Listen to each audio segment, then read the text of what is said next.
Shalom, selamat hari Rabu. Sidang jemaat yang dikasih Tuhan, tetap sehat, tetap protokol kesehatan dimanapun kita berada saat ini. Ya, minggu ini kita akan kembali refresh untuk firman Tuhan tentang kekudusan dan kasih persaudaraan. Baik, kita akan berdoa dulu untuk memulai acara bincang-bincang Rabu kita hari ini. Alia. Bapa di surga, terima kasih untuk kebaikan-Mu. Hari ini hari yang Engkau jadikan kami baik, kami sehat, kami diberkati oleh Tuhan, sehingga kami dapat melakukan aktivitas kami untuk kemuliaan nama-Mu. Tuhan, kami akan memulai bincang-bincang Rabu ini. Tuhan tolong berkati narasumber, berkati alat-alat yang kami pakai, berkati sidang jemaat di rumah, biarlah mereka diberkati dalam pelayanan ini Tuhan. Amin. Terima kasih, nyatakan kemurahan-Mu Tuhan, biarlah kami sehat secara rohani dan kami boleh melihara iman kami. Amin. Dalam nama Tuhan Yesus kami akan mulai bincang-bincang Rabu hari ini. Haleluya. Amin. Amin. Puji Tuhan. Hari ini kita akan membahas dua hal tentang kekudusan dan kasih persaudaraan. Ada bersama saya Bapak Gembala Pendeta Tomo Darmosuwondo MTH. Selamat sore Om. Selamat sore. Ya. Sehat? Sehat. Puji Tuhan. Haleluya. Beliau ini sudah umurnya sudah tua namun tetap semangat ya, tetap Haleluya. sehat. Puji Tuhan. Nah, Om, untuk minggu ini kita berbicara tentang dua hal, yaitu tentang kekudusan dan kasih persaudaraan. Amin. Nah, kekudusan di dalam 1 Petrus ya hari ini 1 Petrus pasal 1 ayat 13 ayat 25 perikopnya tentang kekudusan. Nah, kekudusan dalam seluruh hidupmu ini maksudnya bagaimana, Om? Ya, maksudnya begini Mas. Banyak orang berbicara kekudusan ini hanya di gereja, hanya untuk ibadah, mungkin begitu ya. Tetapi firman Allah mengatakan bahwa karena hidup kita ini dipimpin oleh Tuhan di dalam Roh Kudus, maka segenap apa yang kita kerjakan itu harus didasari oleh kebenaran firman Tuhan. Amen. Karena firman Allah mengatakan nanti di ayat 15 itu, karena aku kudus, hendaklah kamu kudus. Nah, ini semua terjadi karena kita diingatkan segala sesuatu harus kita kerjakan seperti untuk Tuhan dan bukan untuk manusia. Dalam segenap aspek kehidupan kita. Ya, gitu. Amin.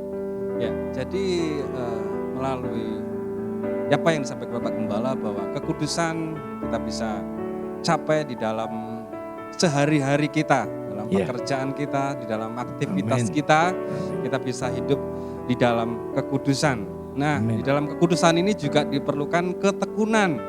Dalam Ibrani pasal 10 ayat 36, ketekunan untuk mencari kehendak Allah. Nah, seperti apa maksudnya? Ya, ini kan perjalanan hidup ini kan lama. Ya, ikut Tuhan itu bukan, kalau saya katakan sering, bukan orang untuk lari sprint, ya, tetapi maraton. Ya, perjalanan yang panjang. Endurance tinggi. Ya, perlu endurance yang tinggi. Ya. Nah, untuk itu maka kita perlu ketekunan. Apapun yang terjadi.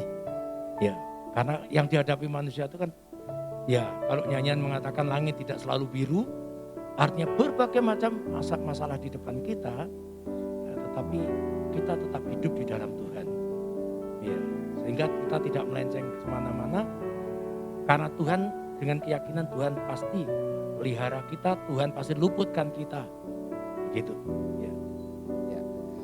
Sidang jemaat yang di rumah, yang dikasihi Tuhan, ketekunan kita bisa peroleh kalau kita hidup dengan kehendak Allah. Jadi kalau kita hidup dengan kehendak Allah, ketekunan itu pasti akan kita dapat. Amin. Justru sebaliknya, kalau kita tidak hidup dalam kehendak Allah, kita tidak bisa yang namanya tekun untuk mencapai kekudusan ini, ya, kekudusan. Jadi sangat saat ini yang perlu kita waspadai adalah bahaya untuk kendor, ya. Lawannya ketekun itu kendor. Ya. Jangan sampai sedang jemaat kendor dalam hal kekudusan, menjaga imannya, menjaga kekudusan dalam hidupnya. Ya, next kita akan bahas tentang Allah adalah api yang menghanguskan. Dalam Ibrani pasal 12 ayat 29. Iya. Ya, ini apakah masih relevan hari ini, Om? Karena maksud saya setiap kali ada yang bersalah, apakah Allah itu langsung menghanguskan, menghukum, atau kadang menunggu waktu, atau kadang Allah biarkan? Ini maksudnya seperti apa ini? Iya. Allah yang menghanguskan. Banyak kali kita sembrono, ya. Kita berharap bahwa Allah itu akan mengampuni kita, Ya. ya. Pokoknya apapun, ya maaf, ampuni Mengampuni, Tuhan, ya. selalu ampuni. Memang, ya Tuhan itu selalu mengampuni, ya. Tetapi ingat bahwa itu ada waktunya, Ya. ya. Waktu itu baik bagi kita, umur kita tidak tahu sampai kapan. Tetapi jangan sampai umpamanya kalau kita dipanggil Tuhan itu, kita ini dalam keadaan yang Berdosa. begitu loh. Karena sembrono, gitu loh. Jadi membuang-buang waktu, wasting time. Ya, kita tidak boleh seperti itu. Tetapi seperti nyanyian, gunakan waktu, detik-detik di dalam hidup. Karena waktu-waktu ini adalah waktu yang terbatas. Ya, apalagi dalam gejolak seperti ini, ya kita pada takut karena orang begitu banyaknya kematian. Jangan sampai kita itu nanti binasa di sini, binasa di sini, binasa di sana. Jadi ada waktunya, Mas. Allah memang Maha Pengasih, Pengampun. Tetapi ingat, Allah adalah Allah yang menghanguskan. Allah tidak mentolerir orang tetap hidup dalam dosa. Iya. Ya. Puji Tuhan, ini semakin seru ya perbincangan kita hari Rabu ini. Oleh sebab itu, sidang jemaat yang Tuhan, kita akan lanjut setelah rehat berikut ini.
Puji Tuhan, kembali lagi bersama saya dengan Bapak Gembala di acara Bincang-Bincang Rabu.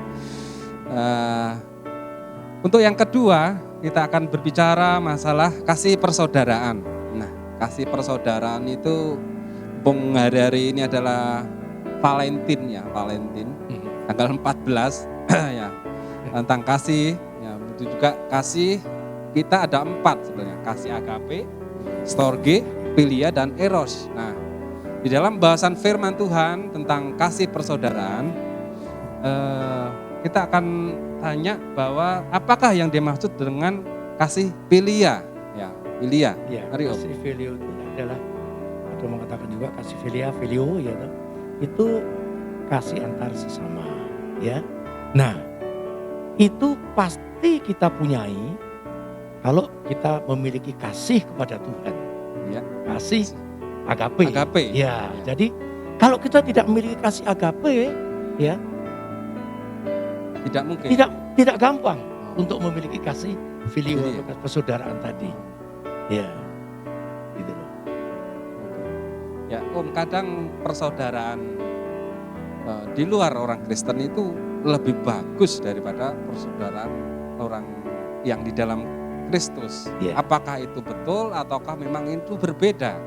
Ya, memang itu bisa dikatakan seperti itu bisa. Tetapi bicara di dalam konteks kekristenan, kan Tuhan kita diingatkan bahwa kita harus memiliki kasih kepada Tuhan.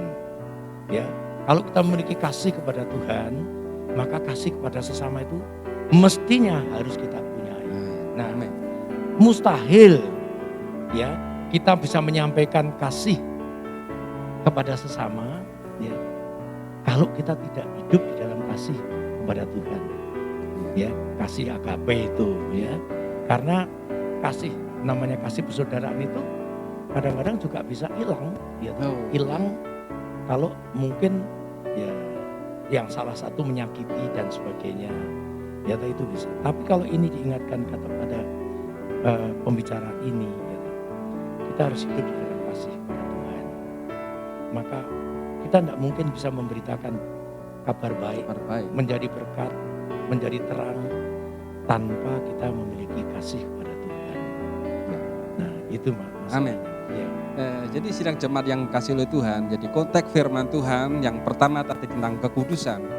Jadi kita bisa menjaga hidup kudus kita, hidup benar di hadapan Tuhan, baru kemudian kita bisa merefleksikan bahwa kasih persaudaraan itu akan kita miliki.